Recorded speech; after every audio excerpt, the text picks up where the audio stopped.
You are listening to Green Rabbits. Welcome. We are really excited to have the Michigan League of Conservation Voters here with us today. So if you don't mind introducing yourselves.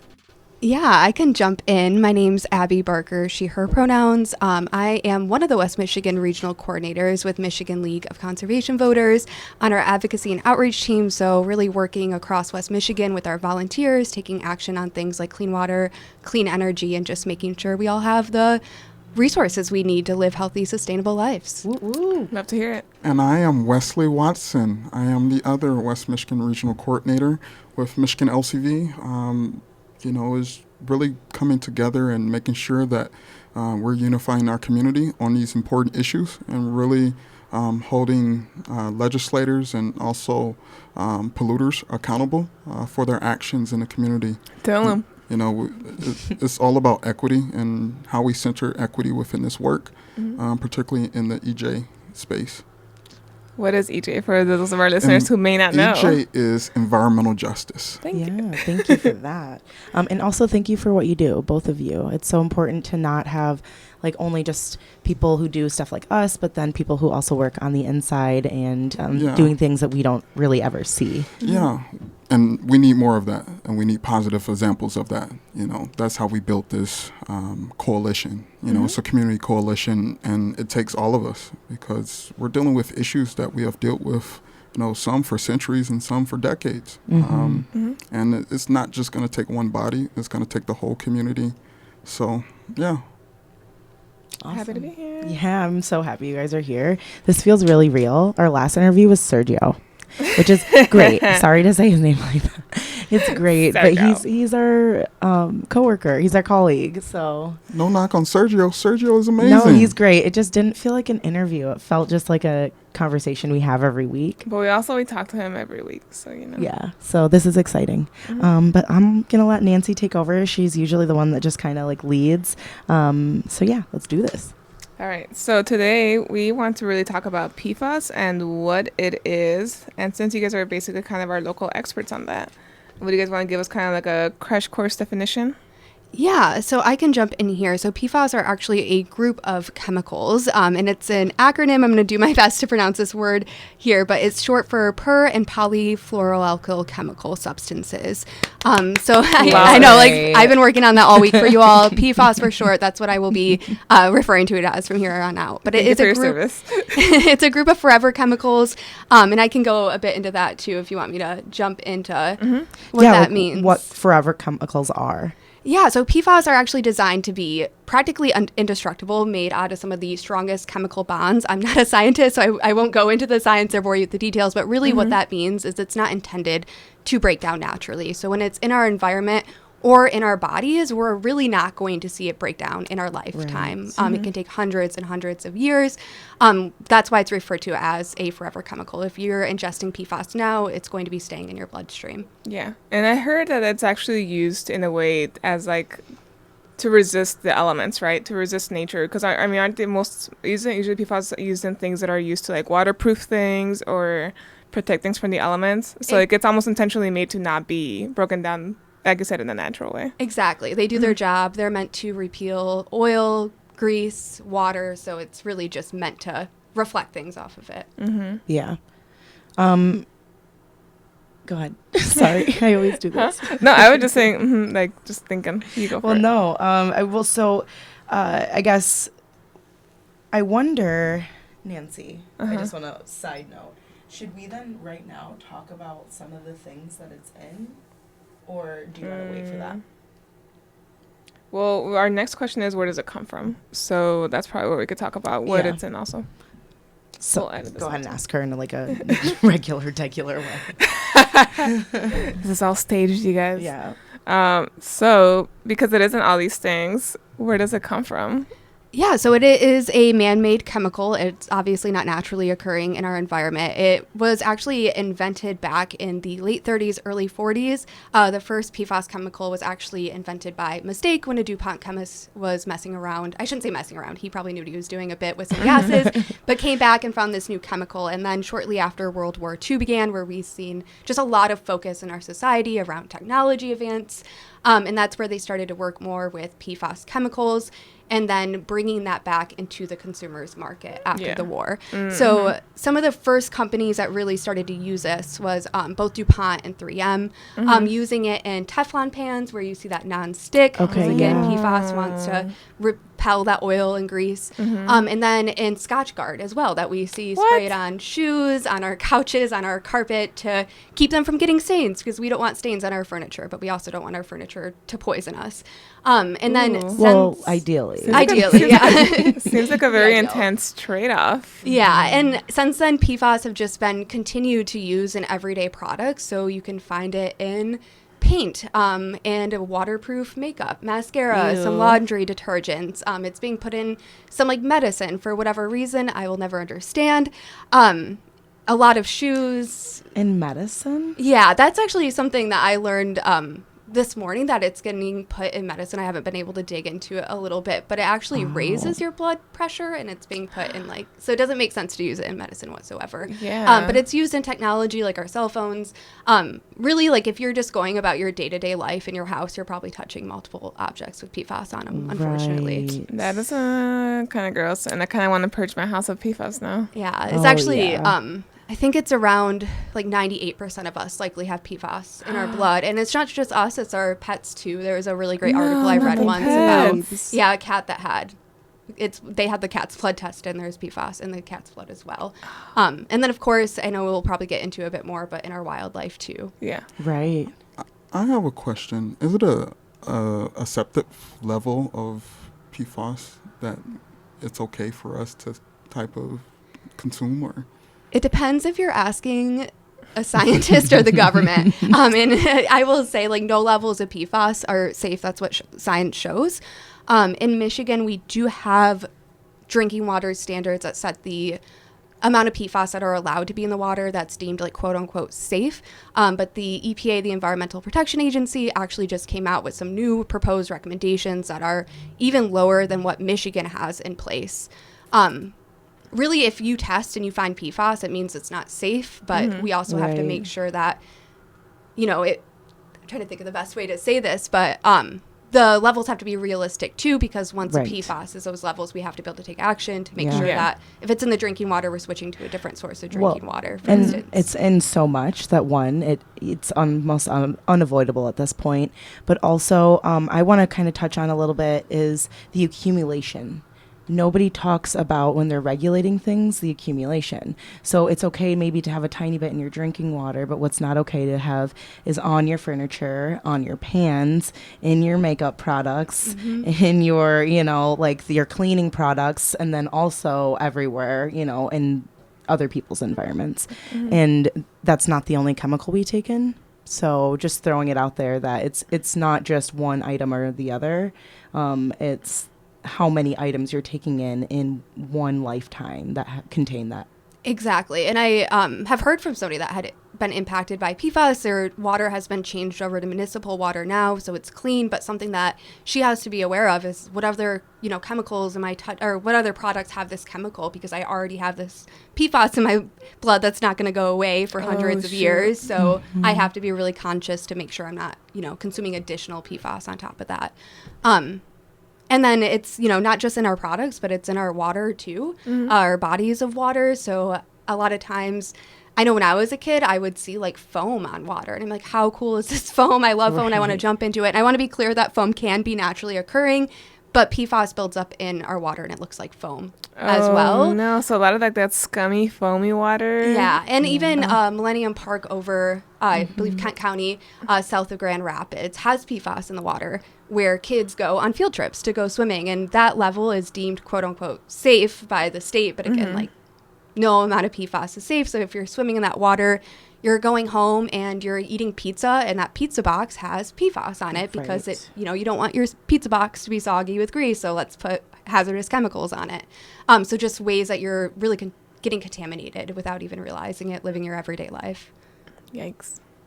Oh, yeah. I don't think there's anything else to say other than that.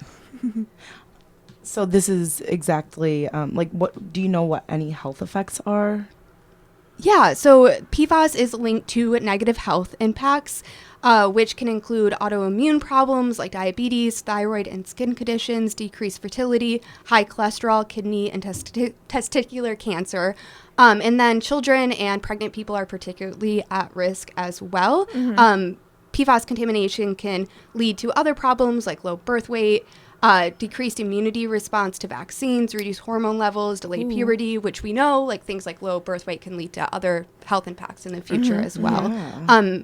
And something I recently came across an article and I haven't thought too much of before, but if you are breastfeeding, PFAS can be No. transferred that way as well. I mean, it makes sense because like it's the same thing with like spicy flavors, in case y'all didn't know. Well, But And that brings me to like wait, what do you mean with spicy flavors?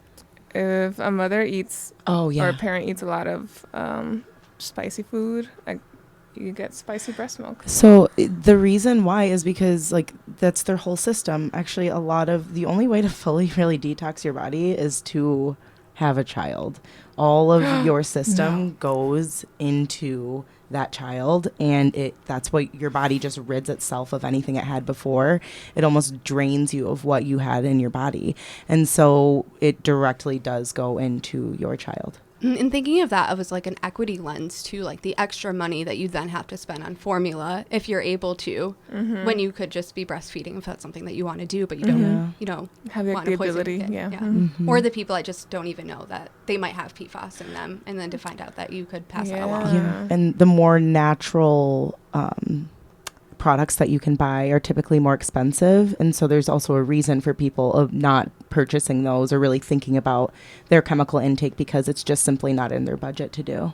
Exactly. And then, and I know the state does have processes in place when, if you do find out like you're like water, if you're on groundwater, there's PFAS in your water, they'll help pay for water. But it's just, we shouldn't have to depend on the state bringing us bottles of water, and not to talk about the pollution that ends up coming from that too. But, being able to shower, take a bath, cook food, we shouldn't rely on the state dropping us off water for that. Absolutely. Why are we paying the state for water? Yeah, water should be a human right. Throwing that out there now. Yeah. Water should be free. But I wonder if Nestle is paying for the water. They are. Are they? I'm sure they are. They have to be paying for the water, but like Let's find out. you can't. That's the thing is you can't tax water. They pay for the land that sits on the lake shore, and so the government probably taxes them differently. Guys, Nestle pays a measly $200 per year to pump 1.1 million gallons of water each day. How much do you pay in property taxes per year? I pay a couple $100, more than $200. More than $200. But I pay like $200 like every quarter? Wesley, stop asking water. questions. I'm just kidding. We have to hold these people we accountable. need to know what's Yeah. going We on. do. And- We do. And it like goes to $200, guys. like polluter pay too, because the state pays for it. Like, where does the state get money? Taxpayers. Like, we shouldn't have to be paying to switch over to clean water. Yeah, we're if the like community's subsidizing found. Yeah. Nestle. And there has been cases, shout out to our attorney general, where polluters have been held accountable for paying some of those cleanup fees, but it needs to be the norm. And then we also need to look at how do we prevent them from doing this in the first place. $200. I'm still sorry. I'm so mad. You know, about that right No. it's not like we're talking about gold here. We're talking about basic human rights issues. Water. Like, we're just talking about water. Well, and we talked in our last episode that there is only 3% of the world's water is fresh, and only 1% of that water is consumable. And so when you talk about Wesley, not Wesley, when you talk about Nestle, Wesley's one of the good guys. he's one of the good guys. We like him. But when you talk about Nestle paying $200 a year, or even, I mean, honestly, even $1 million Okay, a look, year. and if they're pumping 1.1 million gallons of water each day, so if I were to multiply that by 365 days a year, think about how much water that is that they're getting for $200. I can't even get that much water for $200. No, I think of my water bill that comes like every 3 months that can get up to like $90. Like, wait, this is such good information to have. That's what it is for me, actually. It is. I mean, there's water shutoffs happening in our state, across the state right now, all over. This has been happening for years. And then you get a company that owns Starbucks, that owns every single drink that's in your refrigerator at the grocery store, and they get to pump water out of my backyard for $200 a year. Yo. and then we still have, I mean, on top of PFAS, that we need to do a lot of work around. There's still lead in our water across Michigan. Right. We're still working to replace those service lines. And then people that can't afford water because it's unaffordable. And then when you do have it, it's poisonous. It's just unacceptable. I think we have to do something where we need to hold policymakers accountable. Because this started with bad policy. And this is Michigan. This is America, land of the free and opportunity. So they say. But if we're struggling to get access to water and people or families are struggling to afford water, again, it's a basic human rights issue. We live in like the Great Lakes state. We have Nestle taking water for $200, and there's people getting cancer because of poison in their water. Yeah. It doesn't make sense. I did look up the number. It's real. And it is 401,500,000 gallons of water that they get per year for $200. I think on one of you all's podcast episodes, you all said that we need to boycott Nestle. We did. Yes. Let's boycott Nestle. And that Boycott doesn't just Nestle. mean boycotting Nestle. That means looking into the companies that Nestle is associated with and deciding you're no longer going to buy their products. They are taking the water some of the only water that we have in the country in abundance, and they're putting it in plastic bottles, and they are helping poison that water. I mean, how many products does Nestle make that has PFAS in it? Yeah, it's crazy. Again, water. As we look at water and we look at the Great Lakes, we have amazing, wildlife. We have people that enjoy going out fishing and different other things. And it's also a big economic, boost when it comes to, fishing and others. But, the wildlife in the Great Lakes are being contaminated by PFOS. And so, this tells us that, okay, it's not only in our water, but it's also in the food we eat when it comes to the fish that are contaminated with PFOS. So it's...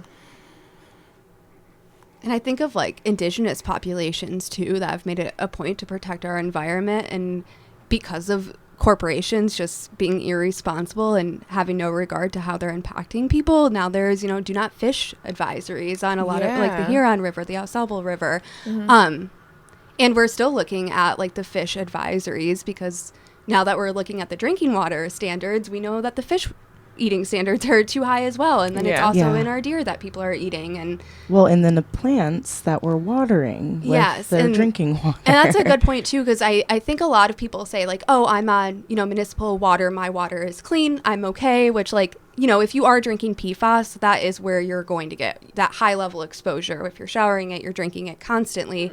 But then it's in our groundwater, which means if you're planting a garden, that those crops can suck up that contaminated water, and then it gets in your food.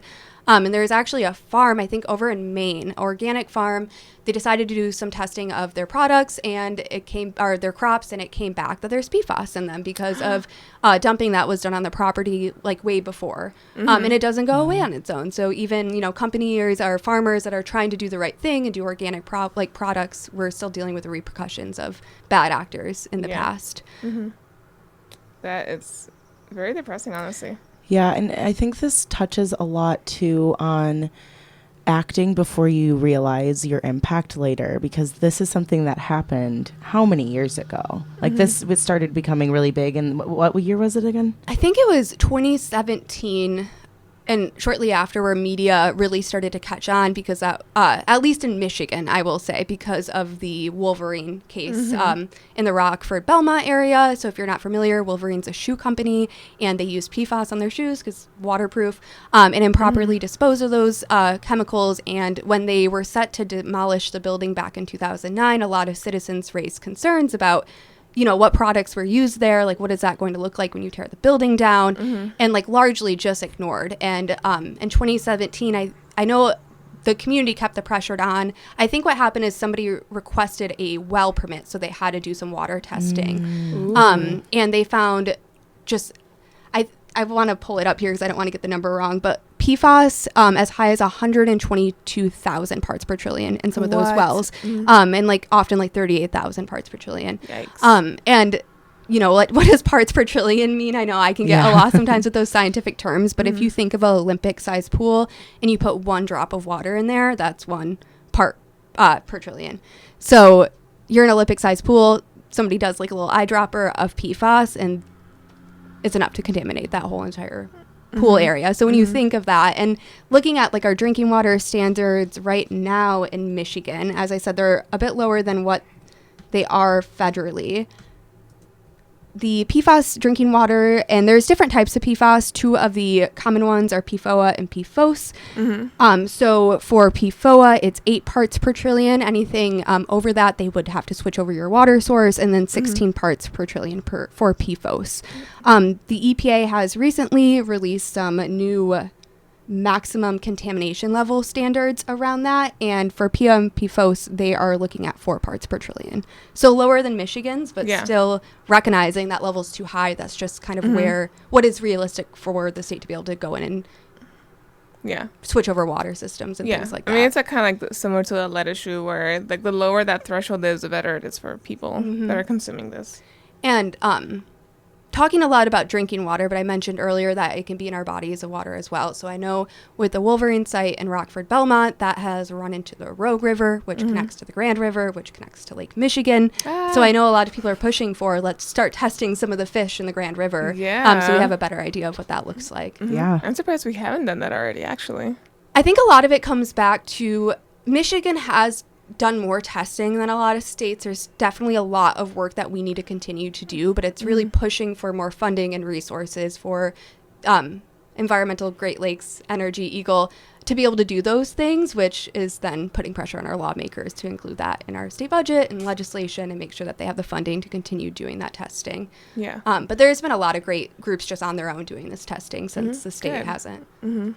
Yeah, because I feel like, I mean, it's great that Michigan is testing more than other places, but that's only because the bar is so low that it seems like we're doing better. And I mean, other states have done a lot more in Michigan as far as like banning PFAS products. They're making, like, you know, pushing to have to put a label on it. Like, I don't know if you guys have shopped much in California, but everything there has like this like a Prop 9 warning of like this object or thing it may cause cancer. When we see big states do that, we start to see those labels on other products too, because it almost costs the company more to only put the label on the products that are going to that state. Absolutely. Well, and hopefully that person just really cares that it's in their products. I don't know. You would think that they would want to avoid using it altogether. But I mean, 3M and DuPont had knowledge of PFAS being toxic as far back as I think like the 50s, 60s, but it was decades before the public knew because they went out of their way to hide those studies. Like they knew that it impacted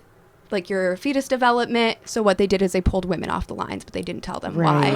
What? And because that solves your issue is what it does. And they just continue to hide it. There's a really great documentary-based film, I think called Dark Waters, that goes into this. But in West Virginia, there was a farmer that noticed his neighbors were getting sick, his cattle was dying, and he knew that there was a factory nearby. And nobody really wanted to take up his case. An environmental lawyer did, and they started looking into it and, you know, subpoenaed DuPont, went through a lot of records and ended up finding PFAS. CA is the chemical compound for that. And then knowing that they knew that it was bad and just doing absolutely nothing about it. Yeah. And that's how it can directly impact your community, which is why we really need to hold these people accountable, because it could be coming from a place that you're not even associated with. And I know there is actually right now, there is a lawsuit going on in Michigan about PFAS contamination found in Grand Rapids. Right? I mean, yes. I don't know if I'm.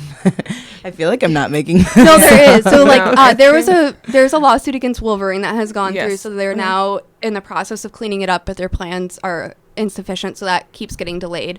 But there is a new lawsuit too by our Attorney General Dana Nessel with the company formerly known as Keeler Brass, but FKI Hardware, and they did a lot of metal plating type of work in their building in the Black Hills neighborhood off Godfrey Avenue. So that PFAS site, it's not in the drinking water. They're on municipal water, which means hooked up to like the city water, but it's in the groundwater, and there's a river in that area. There are parks. You can literally see people's homes from across the street from that space, meaning if it rains. Exactly. And where does that runoff go? Where does it go? Where is it flowing? And, what, they don't get to have gardens and grow their own food? We need to focus on drinking water because of how much you're ingesting, but groundwater, surface water, all of that in our products matter just as much. Yeah. I mean, I had also read, because I read the case for the, that they opened against FKI Hardware. And I saw that part of the issue, too, is that these chemicals volatilize. So if they're in the groundwater, they can, seep into, through your, foundation, and then, they volatilize in indoor air. So then it gets in the air, too. Into your air. So, even if you're inside your own house, minding your business, you can't escape it. And that's one of the things with the formerly Keeler Brass as well. I know there's other toxic chemicals that they use, and that gets, into the air. And what does that mean for all of the community members that live there at the time? Can I just say that company, that building itself, has a space that rents out. There is a workout facility in that building.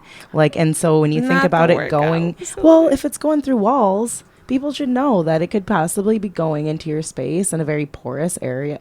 I don't know.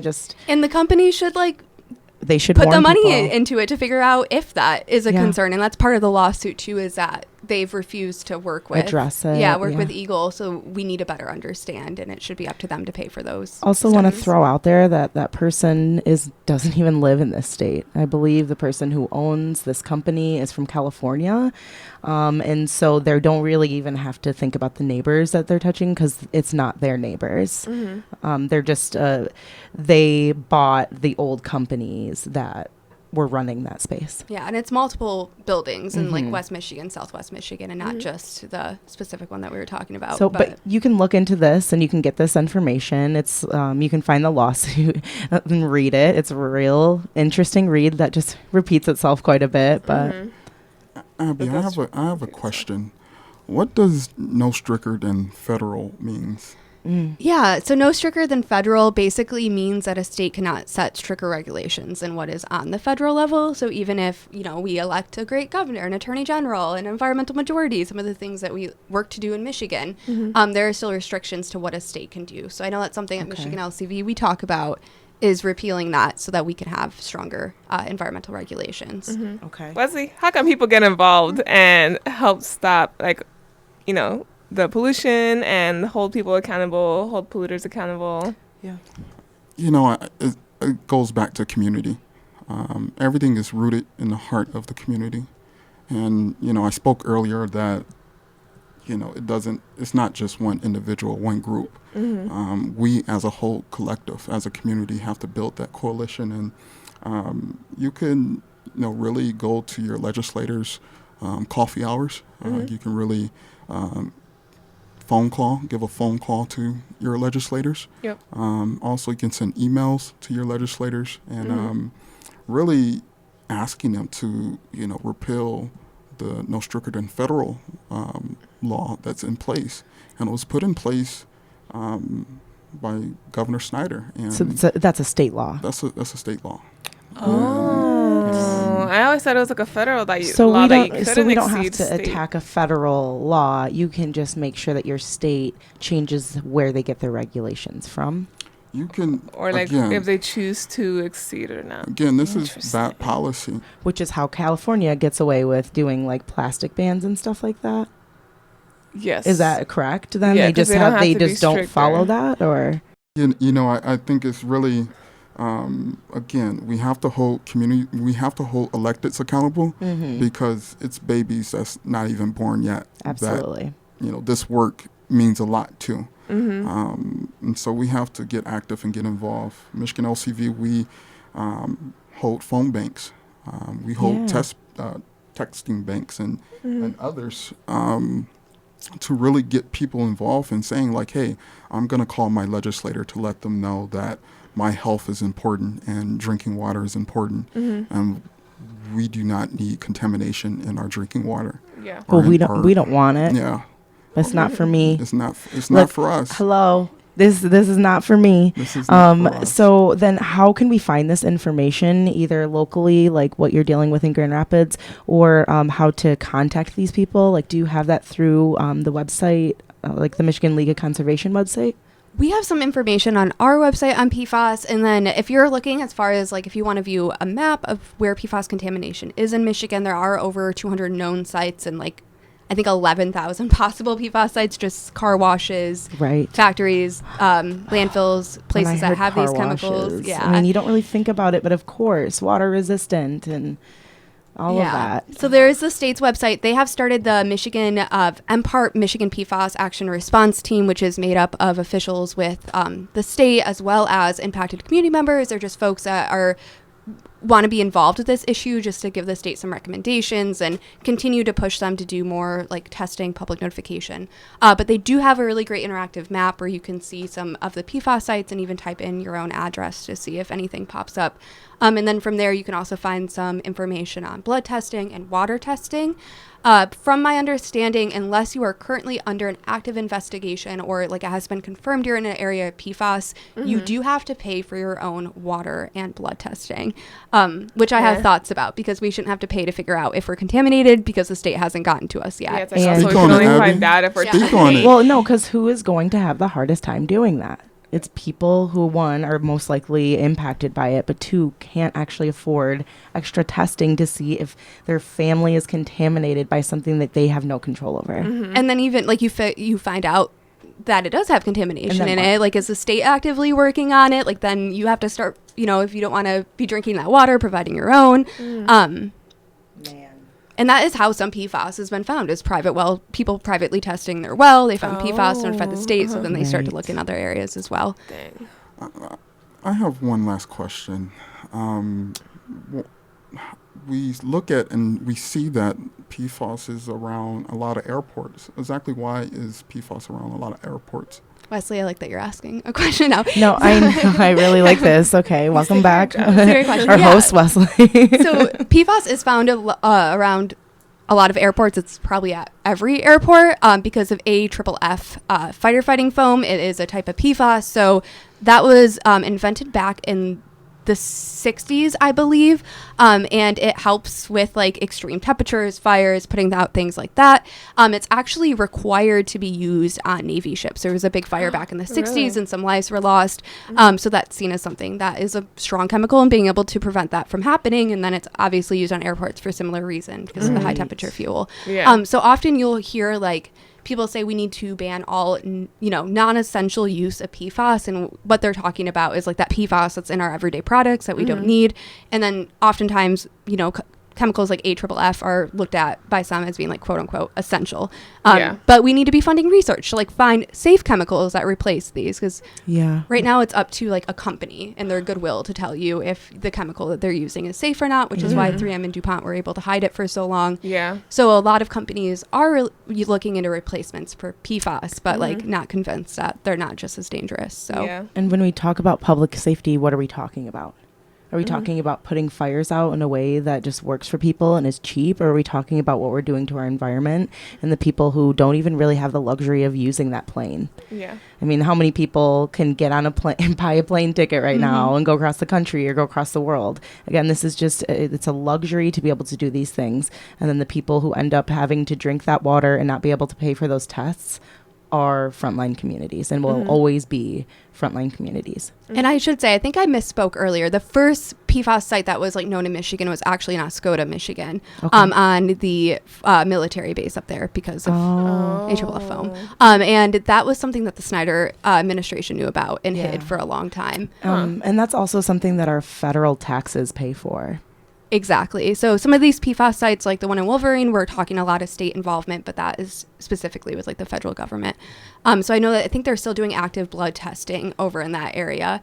But I've heard excuses like, how do we know they got PFAS from here? Like, how do we know they didn't get it from products? So like trying to find excuses to not have to be held accountable. We rubbed a bunch of mascara all over the ground, and that's what it was. It wasn't your jet, And all of these situations, it's never the government usually or, the company being like, oh, we found out we contaminated you. It's with Oscoda, there was like a whistleblower who came out with it. In Rockford. It's community members that continue to push. I know the Godfrey Lee site, like, I think more needs to be done around that. Just because it's not in the drinking water doesn't mean we forget about it. Like, it was raining out today. When I was a kid, I'd go make mud pies outside. And like, so PFAS mud pies. Like, it's not okay. And well, they're not nearly as tasty. No. And then, like if it's still seeping into people's homes, then... And especially getting into our water then, which it can go through soil. And where else is it going to spread?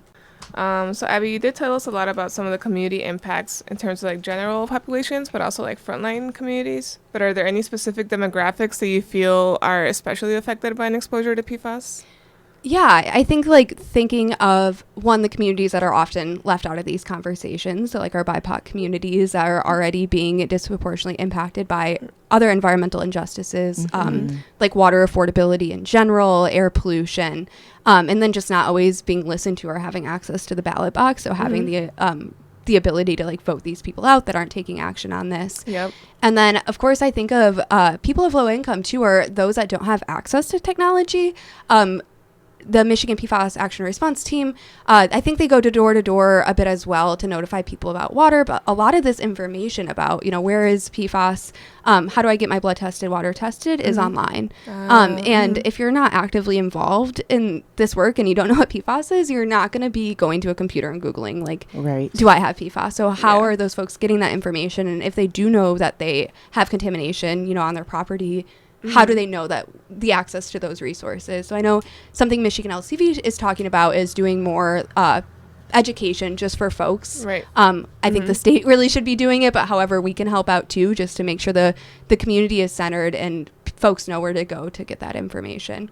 And then if you're already dealing with other health. Everything just gets like compounded. Exactly. No, that's such a good point, because then I think about like, I also might not have lead in my water, but I have lead in my paint. Or, I'm already dealing with a health issue, or I'm autoimmune compromised or something like that. So like if you're working at like a factory with, higher levels of air pollution, and then you're going home and drinking PFAS. Totally. Going back to the case I mentioned earlier over in Oscoda, Michigan, that's on the military site, just makes me think too of like and I know that's not the only like military site with PFAS contamination using those chemicals. There's probably more than, that are even officially deemed PFAS contamination sites. There most definitely is. Like if you think it's there, like I don't think they've ever tested a spot they think that has PFAS and found none. Not like maybe it's happened, but probably not. Not the government. Worrisome. Yeah, because we kind of know where it is because we know what, So right now, what type of companies use we it. know where it is, but we also don't know where it is. Yeah, like the people that know about PFAS know where it is, but the people living in those areas don't know until the state decides to officially test, which is why like we have over 200 sites, but there's believed to be like 11,000 more because of the different locations, like landfills. Even like if you are using products with PFAS in them and then you're washing it down your drain, which goes out to your septic, you can contaminate your own well water by like having those products washed down the drain.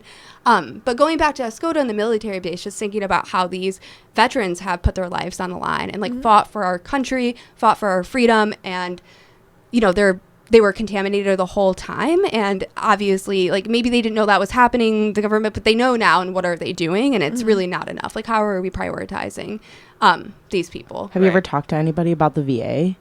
It's not great.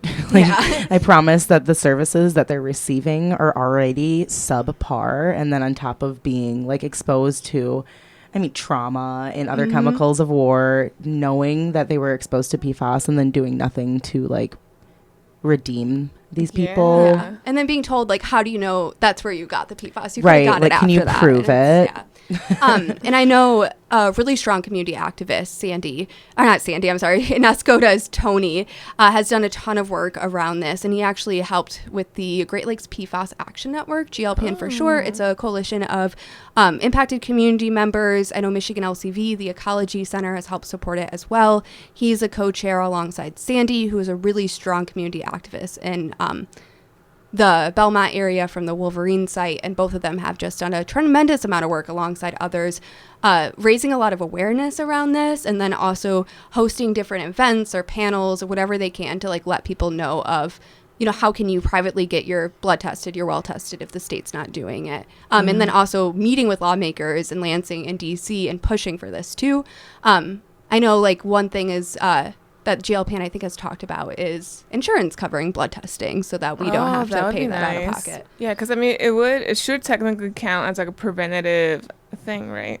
Or like preventative care, like to get tested before we see symptoms actually doing damage.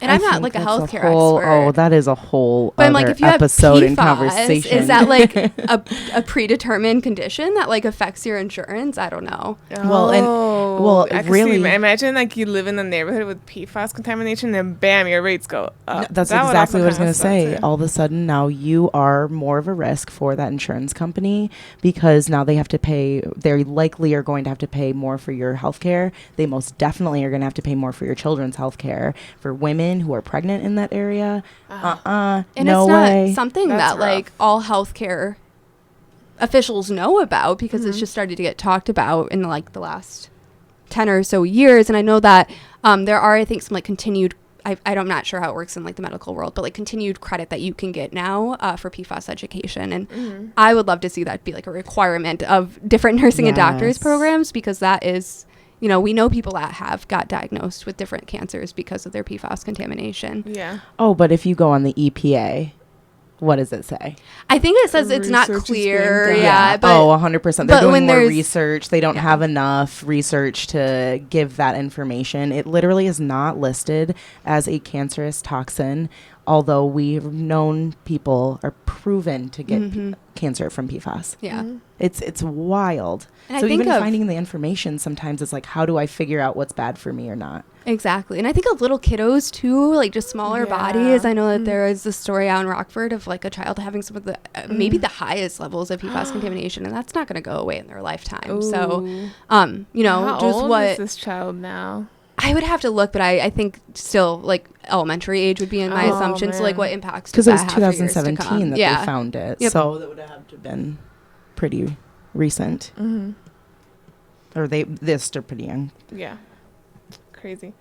What are some ways that we could hold these people accountable, since they are just chucking all these crazy chemicals into our environment and into our homes and air and water and soil Yeah, I think Is it's that it? and bodies? Oh, okay. and fish and wildlife. Yeah. I think a lot of it is it has to go through like the legislature. Like our lawmakers have to set laws in place that hold polluters accountable and prevent these things from happening in the first place. I mentioned earlier the Great Lakes PFAS Action Network, GLPAN for short. They have a really great website, just glpan.org, that you can go to. And they have a really great community resource guide where you can learn a lot about this, and it breaks it down in simple language. So if you're looking to like learn more, I definitely recommend checking that out. They also, again, have the information on blood and water testing, but they also have a policy agenda as well. So what are they Oh. We looking like a for? policy agenda. Yeah. And it goes over some of the stuff that other states have done. So we know this stuff is possible, putting labels on products, banning PFAS products altogether. If we did have some type of law, I would love to ban it altogether. But if we had a law like other states where companies had to disclose if they're using PFAS, it would be easier to hold them accountable because we have a list of like what those companies are. We can also avoid them.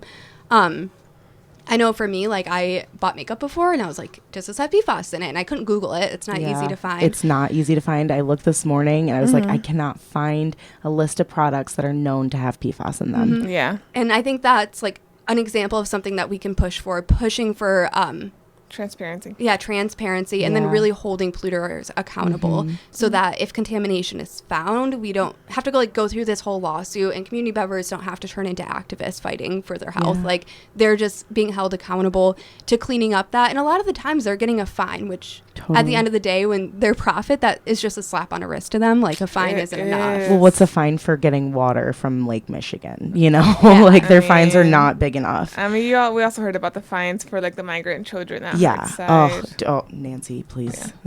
And But go ahead. I was going to say, I know one piece of legislation getting talked about right now in Lansing is around filter first for schools, for like preschools, K through 12, so that there's just filters put on any source of like where you'd get, drinking water from, whether it's a drinking fountain or tap water in like the cafeteria. That is focused more around lead, but I believe those filters can filter out some levels of PFAS. That's something to look out for buying water filters. They don't all filter out PFAS, but Yeah. that's something we want to make sure. I mean, PFAS is just one of the water contaminations. Like, lead is very dangerous as Yeah. well. So like calling your lawmaker about filter first right now, I would definitely recommend doing, and just asking them We to will do prioritize that. that, pass it. Yeah. And then the polluter pay as well, so that Okay. corporations are being held accountable is a big discussion. And your lawmaker likely knows what these things are. They're not new. We've been pushing for them for Yeah. years, but we had, unfortunately, like a Republican majority that just, this is a nonpartisan issue. It impacts everyone. But we do see Well- our lawmakers now seem to be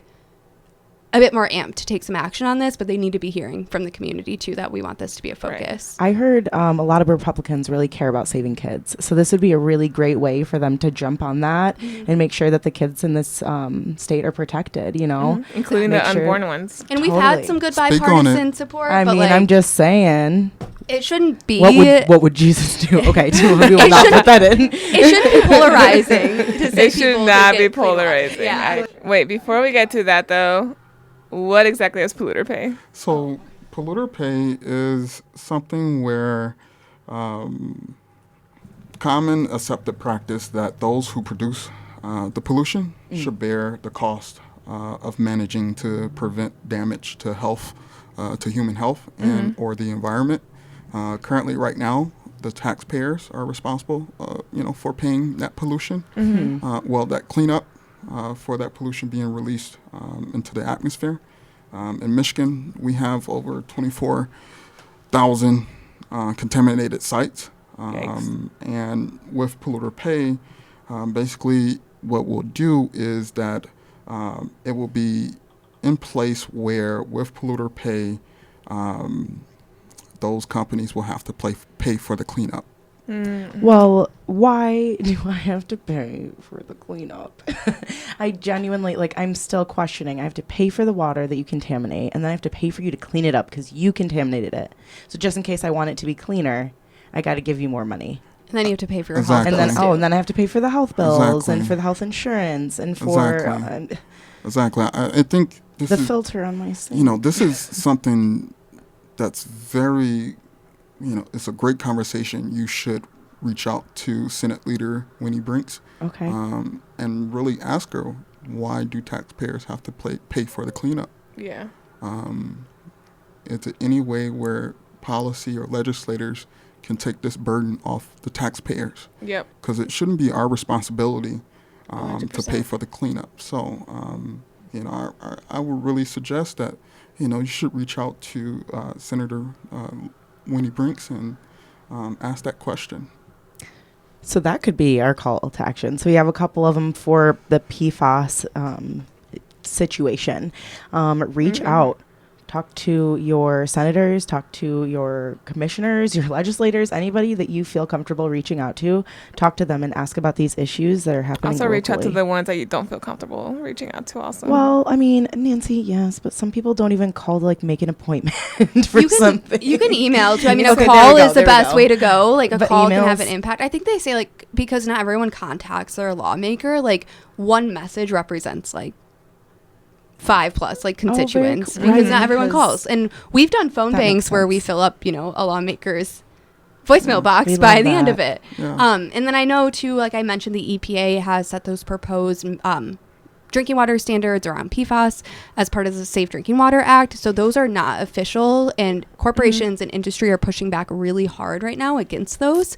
And it's really important that people that care about clean water, not just corporate profit, are like letting them know that we want to see those in place. I don't know if you all have like show notes or something. It's a lot to like plug into just the information to like go give a public comment on that. But there are ways that you can get involved. There's a hearing on May 4th, and then you can send in written comment as well. I'm just going to call, what is it, FKI hardware? Is it H or I? I think it's FKI hardware. It's FKI. I'm going to call them today. What are you doing about the PFAS contamination? In my backyard. I will also say that, the listeners should be on the lookout for more information about PFAS education events that will be leading and starting in the summer by the Great Lakes PFAS Action Network. Okay. Where it will be community events focused on really just providing that basic education around PFAS and testing and, things you should do. Yeah. And next steps. And so please be on the lookout for that because it's going to be, this is something that is really important, and we have to let the community know. Yeah. It won't slow down if we make people slow it down. Yes. So make sure that you're contacting the people that can help amplify this in a way that maybe I can't just do as an individual, but then also what you can do as an individual is avoid certain things that we know contain PFAS. So as an example, non-stick cookware, which was mentioned before, things that are water resistant, including clothing, but also treatments that waterproof things. Things that are grease resistant, which is a lot of food packaging, mainly fast food. So like Abby mentioned, like avoiding certain things. There are some personal care products that have it in it. And if the ingredients have fluoro or parafluoro, they likely have PFAS in it. Cleaning supplies that are containing parafluorinated or polyfluorinated ingredients also have PFAS containing them. So like Nancy had mentioned before, the best thing that you can do is switch over to natural. You can do things like using beeswax in order to waterproof things. You can do things like switching over your cleaning products to something that is just plant-based or found naturally. And you can make sure that you're not using personal care products that include like things that are long-lasting. So like your waterproof makeup has PFAS in it. Just cry it off. Yeah, right. Just deal with it. And something to note too is, like I said, PFAS are a family of chemicals. PFOA and PFOS are two of the common ones. So you'll often see like nonstick pans that are PFOA and PFOS free. I would be questioning why it doesn't just say all of the PFAS on there. So just something to be aware of. It could be free of one type of PFAS and still have another harmful kind in there too. There's actually over 4,000 different types of PFAS too. Yeah, so I use a cast iron pan, which is something that's super helpful because you're just not going to be running into that issue at all. But there are little things that you could do, one for your health, but also for your environment. So that's kind of our call to action. Call somebody, contact a representative, and then also do your part for your family and for yourself. So yeah. I just wanted to make sure that people also knew where it came from, and like your day-to-day life. Maybe avoid the car wash or wash it at home, And like that. I know the first time I learned about this issue, I like went through my house and I was like, this probably has PFAS. It was like definitely a sense of alarm, and it's something that we need to be aware of, but I don't want people to walk away from this like scared. I want people to walk away from this like ready to take action so we can prevent it from continuing to happen in the future, and knowing that we can, do things in our daily lives and pressure on the bigger level to make sure that we're minimizing and just getting rid of exposure altogether. Absolutely. Awareness. Cool. Saves lives. It does. Well, thank you, Wesley and Abby, for being here. Yeah. Thank you for so having much. us. Thank you. We really appreciate you. Thank you for listening to Green Rapids. Wow. That was might have perfect. been better than Wesley's. I listen to too many podcasts. So.